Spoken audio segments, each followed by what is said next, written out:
Vamos a resolver el problema número 2, el cual dice así. Un depósito que contiene agua está dividido en dos cámaras. Como se muestra en la figura, se vierte otro líquido con una densidad desconocida en una de las cámaras y el nivel del agua se eleva cierta cantidad en la otra cámara, compensando el efecto que produce. Con base a las alturas presentadas en la figura, determine lo siguiente. Inciso A, la densidad de líquido desconocido en kilogramos sobre metro cúbico. Inciso B, el peso específico del líquido desconocido en kilonewton sobre metro cúbico. Entonces, veamos que el inciso B está ligado al inciso A, tal cual en el problema número 1 se ligaba el inciso B, C y D a la respuesta del inciso A. Exactamente acá, una vez nosotros obtengamos el inciso A, el inciso B es bastante sencillo de calcular. Y de hecho el inciso A también es muy sencillo de calcular. Veamos, ¿qué características podrían ayudarnos a resolver este tipo de problema? Primero vemos que tenemos ambos lados del depósito expuestos a presión atmosférica. Entonces eso nos podría ayudar de alguna manera, pero no podría no podríamos hacer una igualación en ese punto, ¿verdad? Entonces yo creo que el punto ideal es siempre partir de los criterios que hemos venido utilizando. Por ejemplo, ¿cuál sería el punto más lógico para que nosotros pudiéramos encontrar una igualación? Entonces yo tendría, por ejemplo, un punto número 1 acá y podría obtener un punto número 2 del otro lado de la cámara. ¿Para qué me va a servir eso? Se pueden preguntar muchos. Bueno, veamos los criterios que tenemos para definir puntos de igual presión. Primero, tiene que ser el mismo líquido. Y ese punto 1 y 2 están en agua, ¿verdad? Mismo líquido. En la barrera entre el líquido desconocido y el agua, pero parte de ese punto está en el agua, ¿verdad? Entonces vamos a considerar que está en el agua. Número 2, que estén a la misma altura. Y efectivamente están a la misma altura.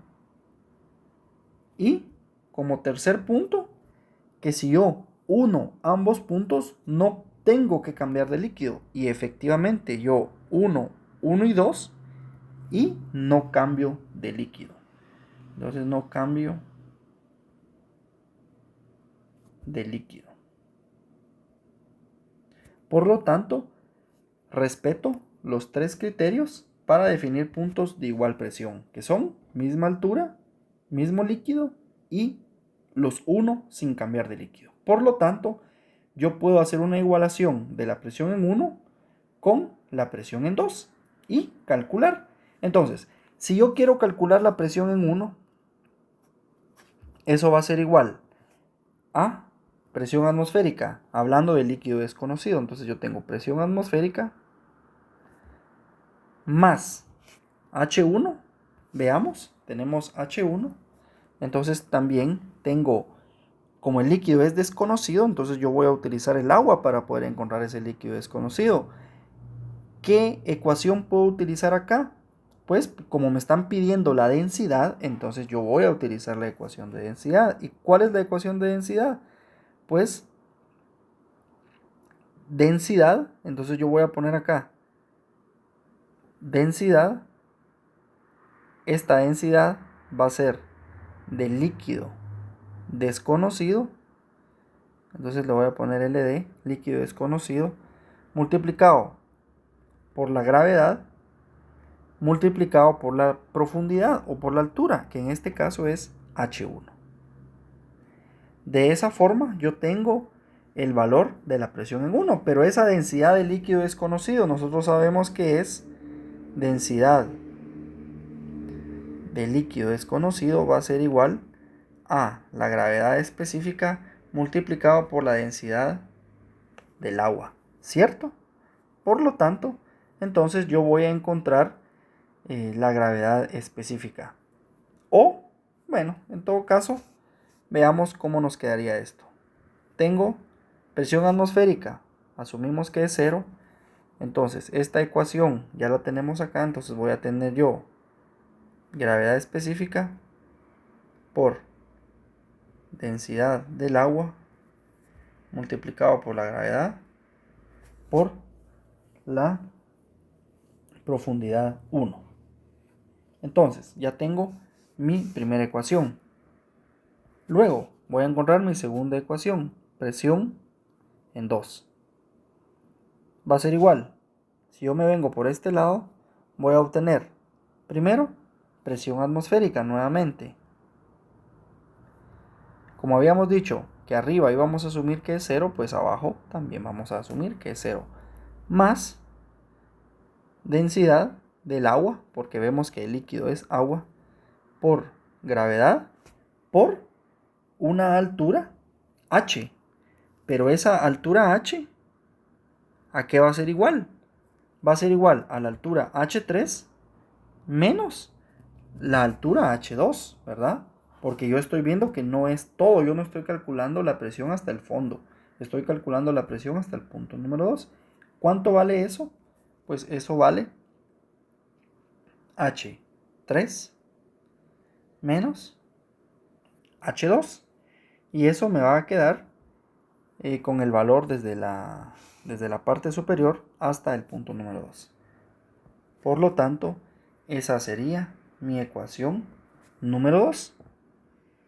Ahora veo que presión en 1 es igual a presión en 2, según los criterios que habíamos visto. Entonces, presión en 1 es igual a presión en 2.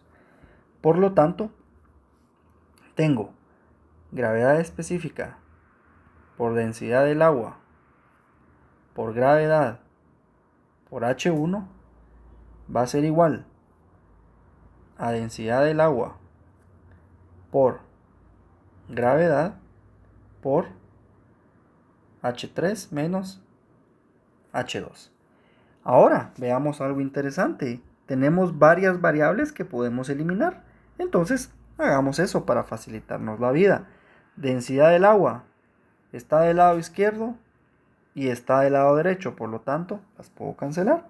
Gravedad está del lado izquierdo y está del lado derecho, por lo tanto las puedo cancelar. Y al final me va a quedar únicamente el valor de gravedad específica multiplicado por H1 va a ser igual a H3 menos H2. Y veamos que entonces esta gravedad específica me va a quedar igual a una relación entre H3 menos H2 dividido H1.